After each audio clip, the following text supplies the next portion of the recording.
Bismillahirrahmanirrahim. Assalamualaikum warahmatullahi wabarakatuh. Hamdan syukran lillah ma ba'du. Allahumma sholli ala sayyidina Muhammad wa ala ali sayyidina Muhammad. Pada video sebelumnya kita telah membahas mengenai fenomena yang terjadi menjelang Ramadan atau fenomena yang terjadi saat di bulan Ramadan. Dan kita pula telah membahas bahwa Ramadan kita dekati dengan istilah dari bahasa Jawa, yaitu Ramadang dan Ramadan. Kita akan memetakannya pada video kali ini, bagaimana hal tersebut menjadi sebuah fenomena di sosial dengan pemahaman yang berbeda dari setiap orang mengenai makna Ramadan. Pertama, Ramadan itu berasal dari kata Ramadhan.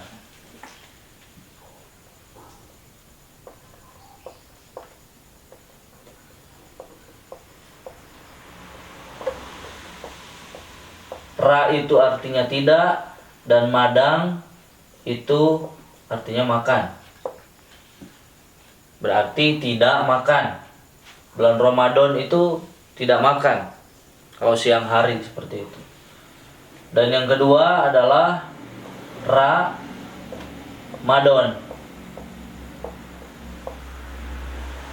atau dalam istilah Jawa dikenal dengan ambisi untuk melakukan seksualitas.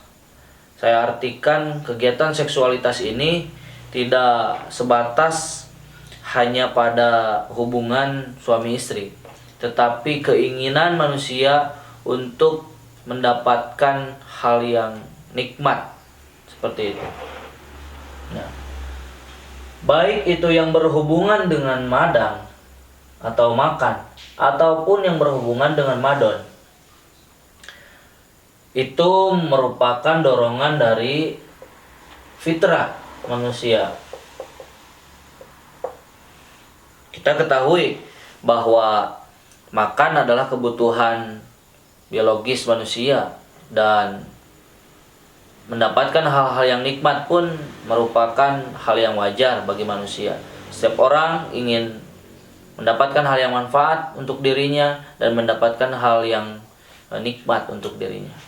Tetapi makan dan mencapai hal-hal yang nikmat dirasakan oleh diri itu sering mengalami yang namanya manipulasi.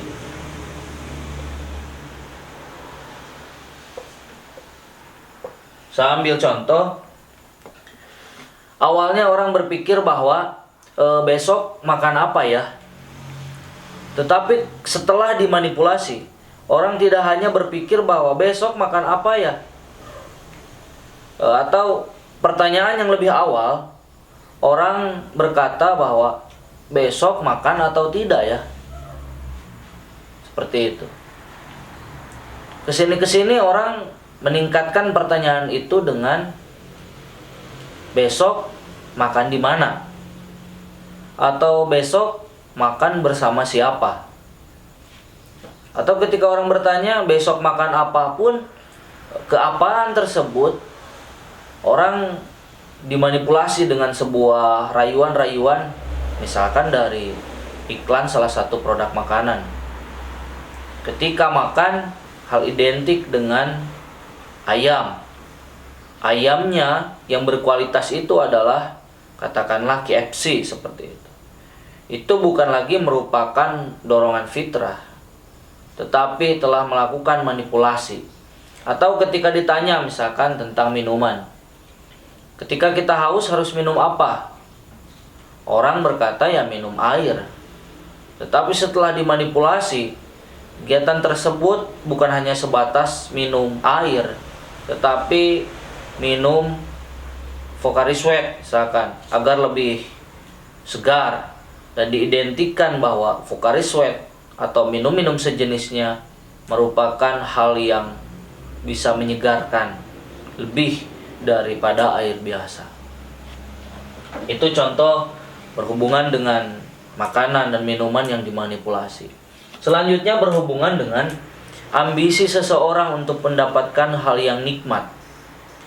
Misalkan pada bulan Ramadan, hal yang nikmat itu kalau buka puasa misalkan dengan rekan, sehingga Ramadan itu diidentikan dengan bukber. Dalam artian kalau tidak bukber berarti telah melewatkan Ramadan dengan tanpa makna. Atau Ramadan diidentikan dengan ngabuburit, sehingga orang kalau tidak ngabuburit itu menjadi tidak Ramadan, seperti itu, tidak Ramadan banget. Nah, hal-hal tersebut merupakan hasil dari manipulasi. Dan ketika dimanipulasi, kita terjebak pada manipulasi tersebut, kita akan tergiring kepada bujuk rayu, seperti itu. Bujuk rayu dari kapitalisme.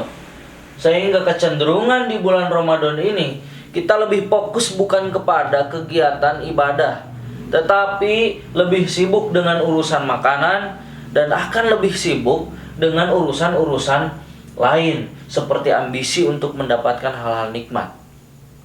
Orang di bulan Ramadan melakukan kegiatan puasa. Seharusnya dalam melakukan kehidupan atau berhubungan dengan kegiatan ekonomi, suatu keluarga harusnya menjadi lebih irit apabila di bulan Ramadan. Tetapi karena ambisinya untuk mendapatkan hal yang nikmat, justru bulan Ramadan ini orang semakin boros. Kegiatan yang dilakukan pun tidak hanya cukup di rumah misalkan, tetapi harus jalan-jalan. Jalan-jalannya pun harus ke tempat-tempat yang menyediakan makanan, menyediakan hiburan, dan menyediakan hal-hal lain yang menyenangkan. Karena hal tersebutlah menjadi identik dengan istilah ngabuburit, seperti itu. Tidak ada yang salah mengenai ngabuburit, karena ngabuburit jika dikaitkan dengan fitrah itu adalah dorongan alamiah manusia. Tetapi jika ngabuburit dimanipulasi dan diidentikan dengan suatu kegiatan yang jika kegiatan itu ditinggalkan, maka ngabuburit itu tidak jadi. Dan apabila tidak ngabuburit, maka orang seakan-akan tidak ada di bulan Ramadan. Seperti itu. Selanjutnya, kita akan mengaitkan pembahasan tentang hal yang telah kita bahas tadi dengan kondisi kita saat ini. Apabila Ramadan tahun lalu itu fenomena-fenomena yang terjadi identik dengan melimpahnya pasar, bahkan setiap tempat menjadi pasar, di jalan-jalan, orang yang biasanya tidak berjualan pun ketika datang bulan Ramadan ikut berjualan. Dengan adanya Covid,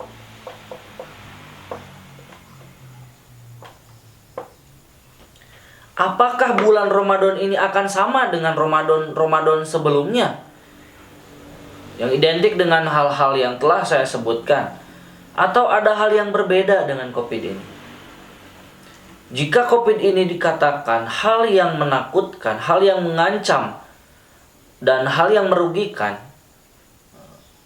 apakah dengan hadirnya Covid di bulan Ramadan ini justru menjadi berkah tersendiri? Di kampung-kampung orang lebih senang bergotong royong dengan alasan untuk melawan Covid, dengan membagi tetangganya masker atau membagi tetangganya sembako, saling membantu, dan hal itu kembali tercipta.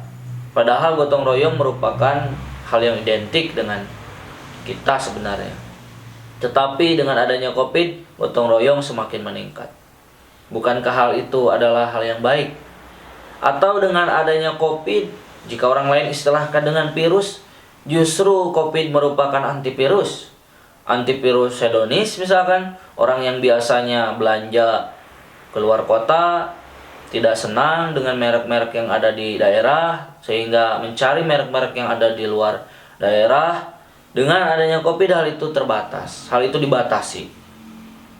Atau ketika tidak ada Covid, misalkan orang sering bertraveling, bukan hanya untuk menghilangkan kejenuhan setelah aktivitas bekerja, tetapi traveling ini telah menjadi karakteristik, sehingga ada istilah kalau nggak traveling seakan-akan nggak hidup, seperti itu.